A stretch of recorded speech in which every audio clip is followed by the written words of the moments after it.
Hello students, today we will discuss lesson number 2 of civics, United Nations. In 20th century, two world wars were there. First World War time period was 1914 to 1918 and Second World War 1939 to 1945. So these two were very destructive wars. After First World War in 1918, our world leaders decided to organize some international organization, and in the year of 1920 the League of Nations was established, but unfortunately it was not capable to stop another world war. And in the year of 1939 Second World War was broke out. So this was really a destructive war that we never experienced before. So then there was a need of some another international organization that can put a check on this type of world wars. So this was the reason of the birth of United Nations organization. And United Nations organization is also known as UNO. So let us start with the UNO. President of USA Roosevelt and PM of Britain Winston Churchill, they suggested the formation of a world organization, and the following leaders from USA, Britain, Soviet Union and China, they met in Moscow in November 1943, and it was decided to form one international organization. And finally, on 24th October 1945, the United Nations organization came into being formally. And 24th October is celebrated as UN Day all over the world. So now let us discuss about its objective. First, to maintain international peace and security. So the main purpose of this organization was to maintain international peace, means to stop any kind of activity that could be a threat for peace and the security of the world. Second, to develop friendly relations among nations based upon equal rights and self determination of people, that all countries, the people from all countries, they are having equal rights. No one is having right to destroy the rights of some another one or another country. Then, to cooperate in solving international problems like economic, social, cultural or humanitarian character, means if any kind of problem is there related to these subjects, then this organization will help to promote and encourage respect for human rights and fundamental freedom for all. Then to be the center for harmonizing the action of nations in attaining these common ends. So all these are the common ends, means the main objectives of UNO. And UNO, United Nations organization, will do its best so that these particular objects could be achieved, and with harmony, with friendly relations, with peace and coordination, our world can run. Okay, so the main we can say, to solve the future generation from the wars. Scourge of wars means the sufferings of wars, and to ensure peace in the world. So these are the two main objectives. So how this organization will work? Then there is a need of some kind of organs. So we are having the 6 main organs. First is the General Assembly, that is the most important organ. General Assembly may be called the World Parliament, like our parliament is there, where we are having representative from all the states. Similarly, in this General Assembly, as it is called as World Parliament, the members from all the member countries are participants, or they are the member of this parliament or this General Assembly. and they are having equal representation in this organization, and it elects its own president for 1 year. And the meetings, question could be there for related to the meetings, then it meets for 2 months in a year. But if any kind of emergency is there, then the session of General Assembly can be called anytime. So similarly, just like our parliament, this organization, the first organ, General Assembly, this is working on the basis of democratic norms. Then the functions of General Assembly. From this topic, this is another one important. To admit new member to the UN. So if any another country wants to be the member, then General Assembly, with the recommendation of another organ, that is Security Council, this can admit new member. To appoint Secretary General of UNO. So when there is a need to appoint another means a new Secretary General, then on the recommendation again of Security Council, General Assembly can appoint a Secretary General of it. And at present, Antonio Guterres is the Secretary General. Another one, to pass the annual budget of the UNO and to fix the share of each member state to pay.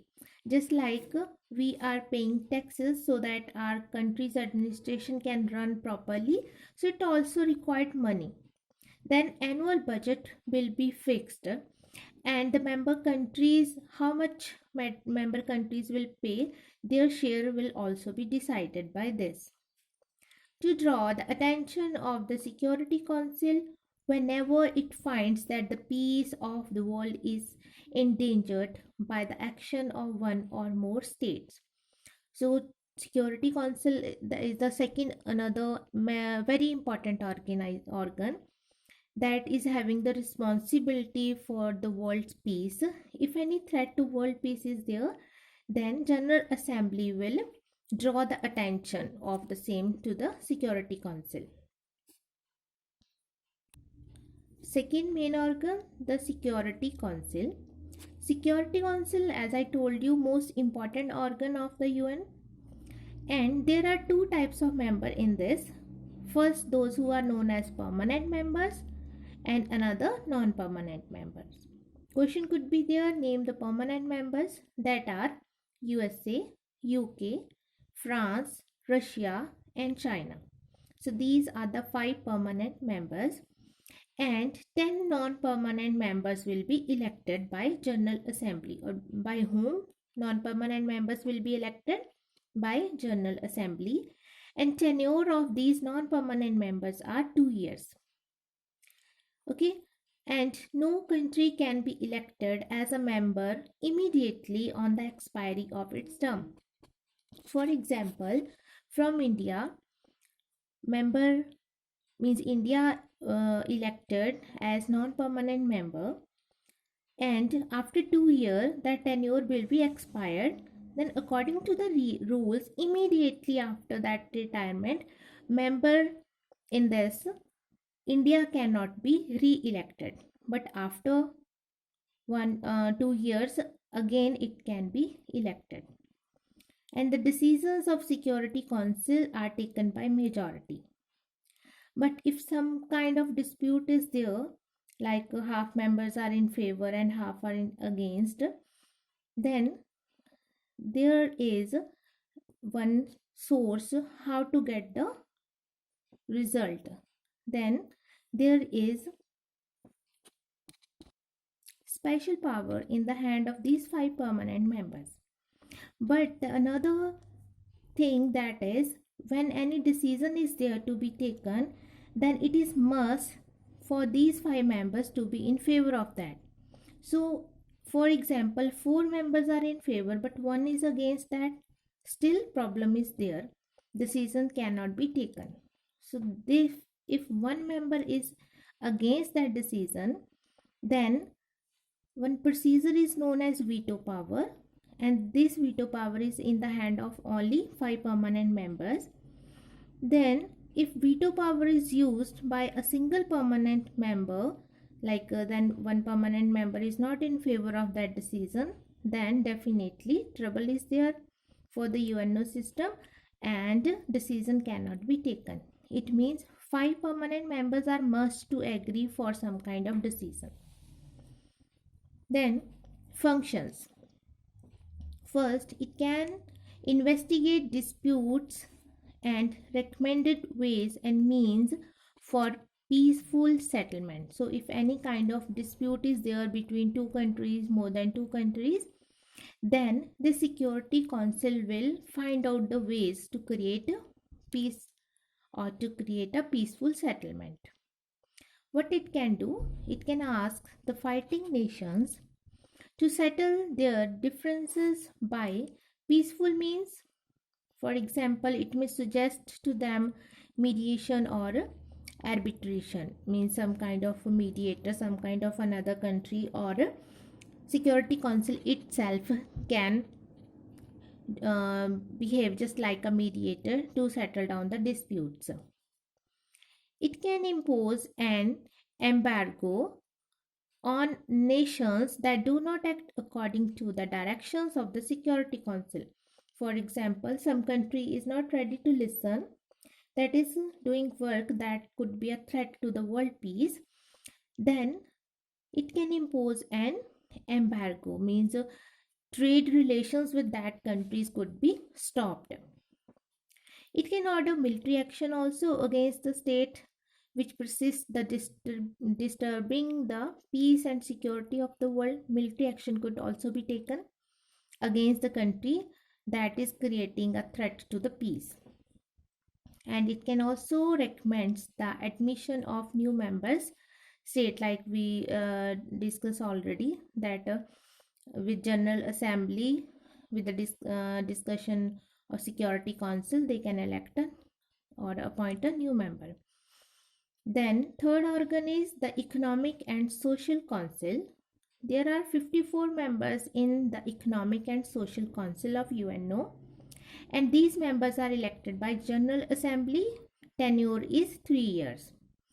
And just like our Rajya Sabha, members are retired. 1/3 of its members retired every year, and new members are elected by General Assembly to fill these vacancies. It means this organ is a permanent organ. This council deals with economic, social, cultural, and humanitarian problems and tries to promote cooperation among member states in these areas. These are the areas: economic, social, cultural, like that. And this council work under the supervision of General Assembly. And to run the work properly, some specialized agencies are there, and this will supervise those agencies. Fourth is the Trusteeship Council. This was established for the better administration of those territories which were once in the possession of Germany, Italy, and Japan.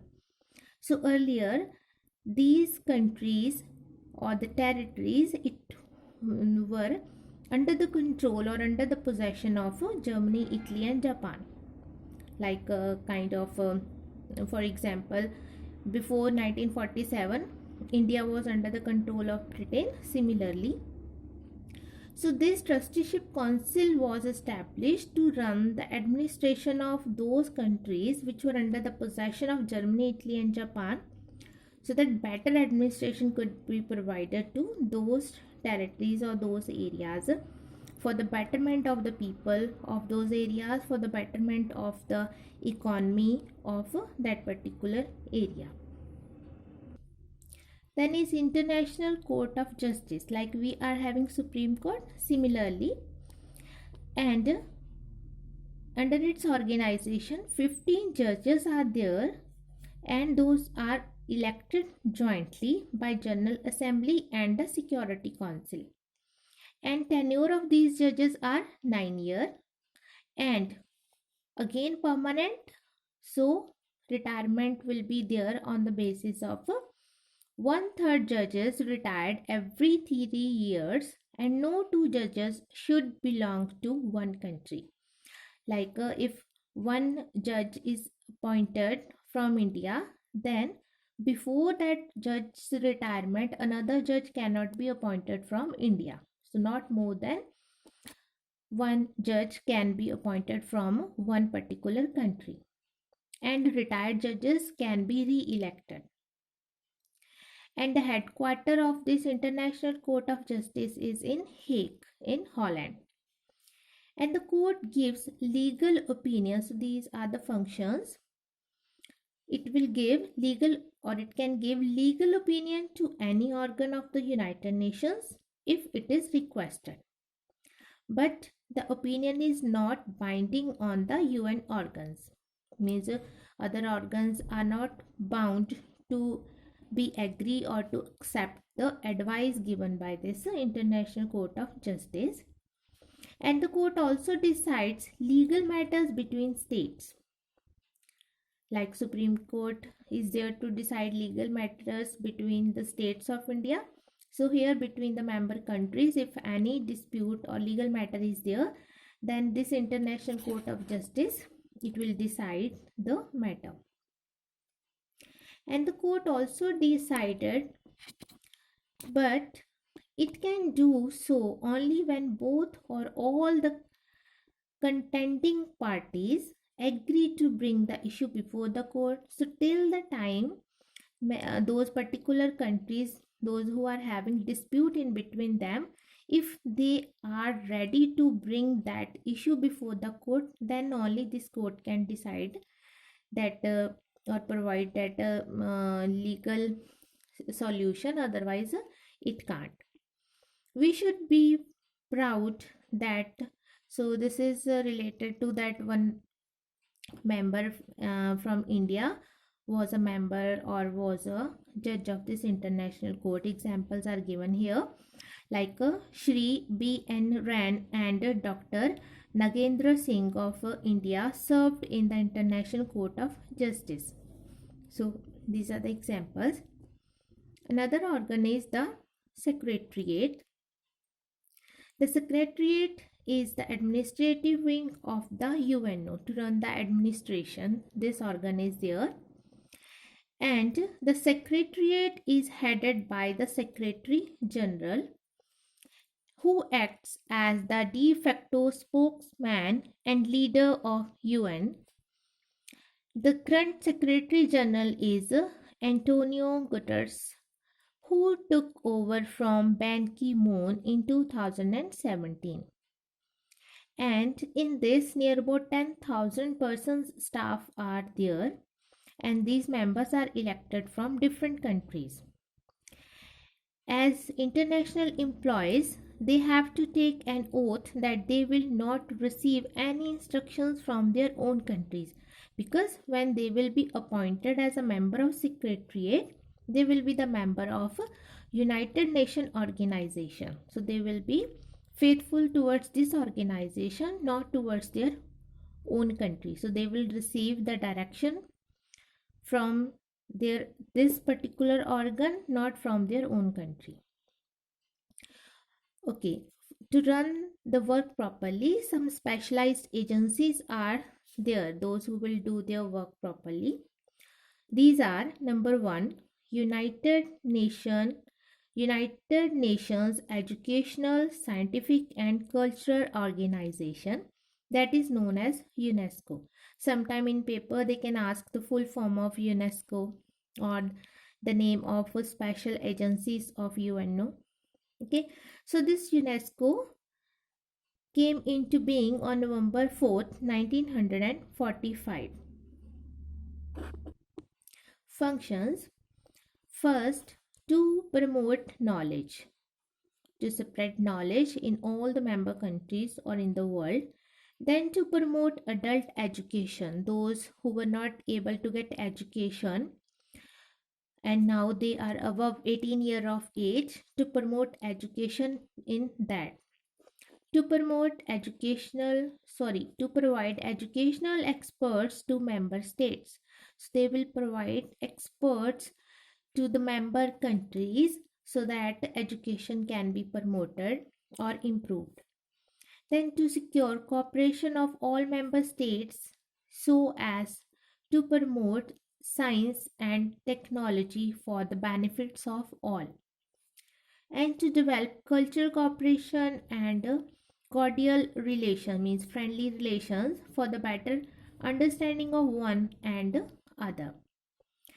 And this is means all these works are also a part to create international peace or world peace.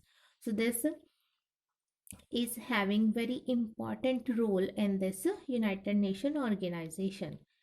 Second agency is World Health Organization, that is known as WHO. From here we will discuss in our another video. Till the time, read this chapter, try to understand the meaning. If any doubt is there, you can ask. Thank you.